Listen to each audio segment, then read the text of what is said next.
Namaskar, my dear viewers. A very warm welcome to my videos. English grammar with basics. Today is day 12, and today I will take future perfect tense.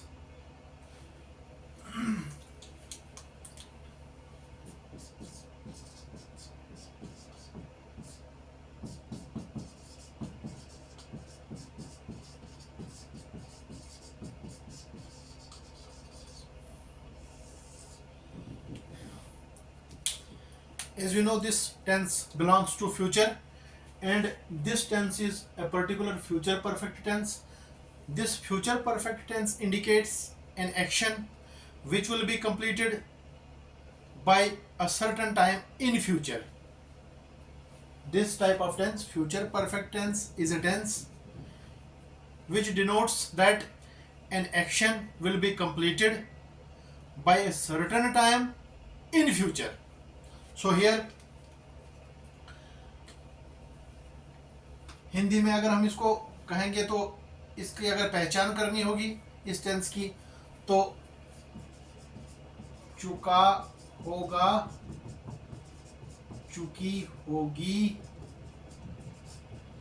चुके होंगे, चुका होगा, चुकी होगी, चुके होंगे. तो before going into details, before structuring the sentences, let us have a look on the rule. Rule क्या कहता है फ्यूचर परफेक्ट टेंस का? वो ये है, subject plus will have oblique shall have plus verb 3 plus object. This is as simple as that.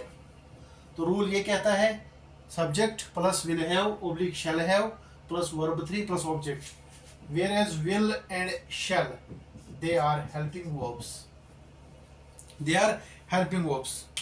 तो चुका होगा, चुकी होगी, चुके होंगे, कहता ये है कि जो ये टेंस बता रहा है इसमें ये इंडिकेट करता है कि जो एक्शन होगा वो कुछ सर्टेन टाइम से पहले खत्म हो चुका होगा.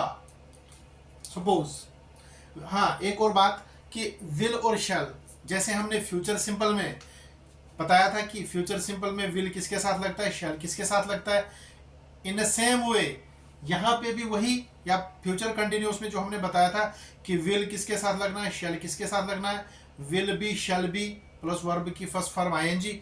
उसी तरह से विल और शैल का यूजेज सेम रहेगा, सिर्फ हमने नया चीज जो है हैव लगाना है. Will have, shall have, verb की थर्ड फॉर्म. तो यहाँ पे हम कुछ सेंटेंसेस बनाते हैं. जैसे मैं बताऊंगा, I will have completed my task before you come. आपके पहुंचने से पहले मैं ये काम खत्म कर चुका होऊंगा. चुके होंगे, चुकी होगी, चुका होगा, चुके होंगे, चुका होऊंगा. ओके. शैल, शैल का अगर बनाना होगा तो we shall have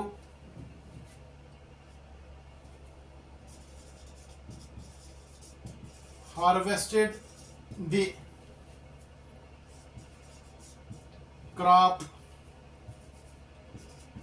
before it rain. We shall have harvested the crop before it rains. बारिश होने से पहले हम ये क्रॉप हार्वेस्ट कर चुके होंगे. You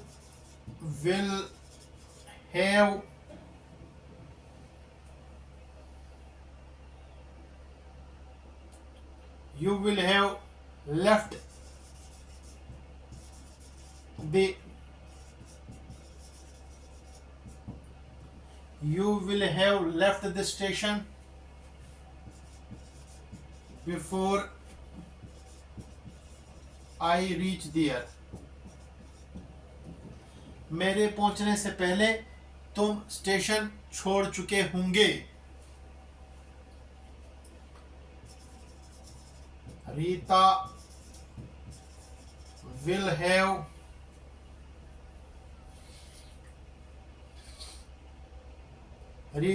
have cooked her food by this time tomorrow. इस समय तक रीता अपना खाना बना चुकी होंगी. ये जो सेंटेंसेस हैं इनको हम सिंपल असर्शन में रख देते हैं, असर्टिव सेंटेंसेस, या हम इनको कहेंगे सिंपल सेंटेंसेस.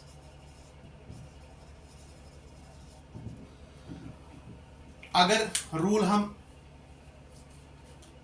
चेंज करना चाहें नेगेटिव के लिए, इंटरोगेटिव के लिए या नेगेटिव इंटरोगेटिव के लिए, तो रूल इस तरह से होगा. नेगेटिव के लिए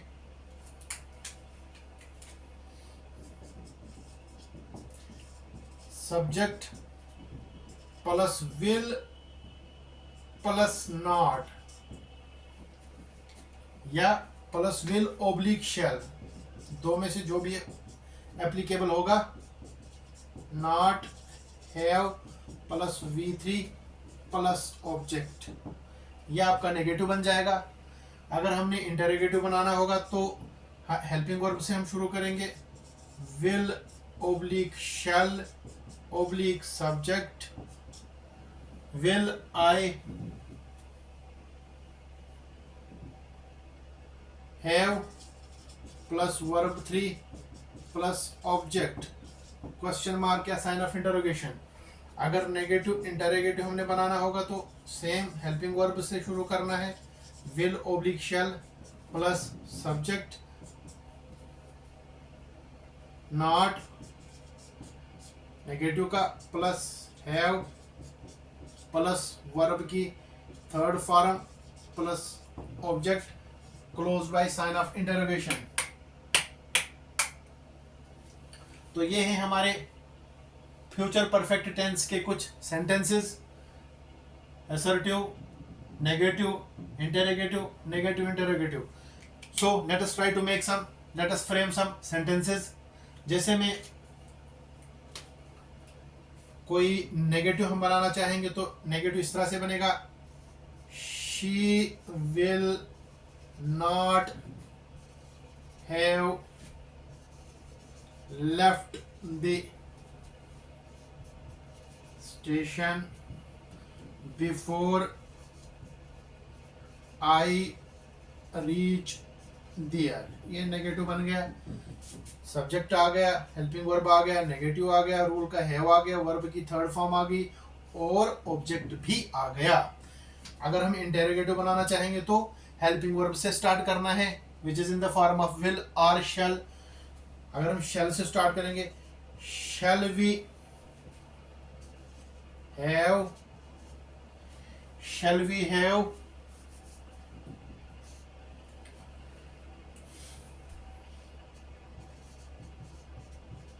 interrogated her. interrogated से ज्यादा अच्छा रहेगा. shall we have investigated the case, shall we have investigated the case before the sit team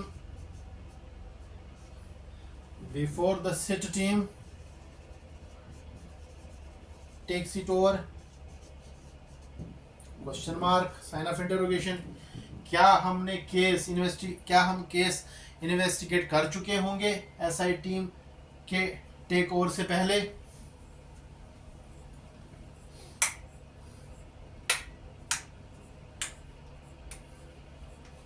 अगर हमने नेगेटिव इंटरोगेटिव बनाना है तो किस तरह से बनेगा.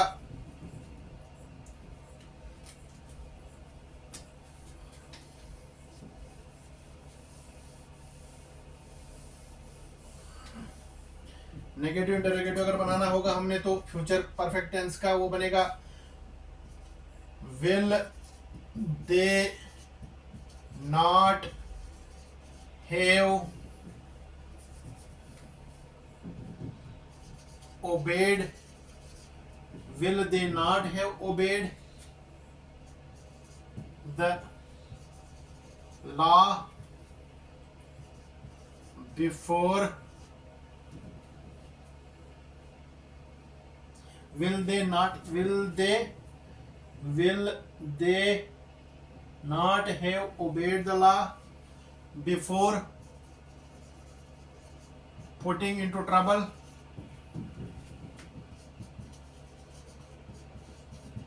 सब्जेक्ट भी आ गया, विल हेल्पिंग वर्ब आ गया, नेगेटिव का नॉट आ गया, वो रूल का हैव आ गया, वर्ब की थर्ड फॉर्म आ गई और रेस्ट ऑफ सेंटेंस जो है इसमें ऑब्जेक्ट जो है वो भी आ गया। तो इस तरह से हमारा फ्यूचर परफेक्ट टेंस के सारे सेंटेंसेस आ गए, पॉजिटिव, नेगेटिव, इंटरोगेटिव और नेगेटिव इंटरोगेटिव एक साथ। तो इस तरह से आज का फ्यूचर परफेक्ट टेंस डे 12 का यही समाप्त होता है। Thank you very much for being with me for today's lecture. In upcoming videos I will be uploading the videos regarding the whole grammar portion, which includes voice, active voice, passive voice, direct, indirect speech, which is also called narration, simple, complex and compound sentences, clauses, preposition, conjunction, parts of speech, and how to prepare a good essay, how to prepare a good essay, एक अच्छा सा एसे कैसे लिखा जाता है और उसमें किस तरह से हम कोई भी कॉम्पिटिटिव एग्जाम्स में कोई सा टॉपिक का एसे हम आराम से लिख सकते हैं, अच्छे से बना सकते हैं, taking into consideration the grammatical जो पर्सपेक्टिव है उसके व्यू से भी हमने देखना है कि एक अच्छा एसे कैसे लिखा जाएगा, वो भी हम इसमें कवर करेंगे।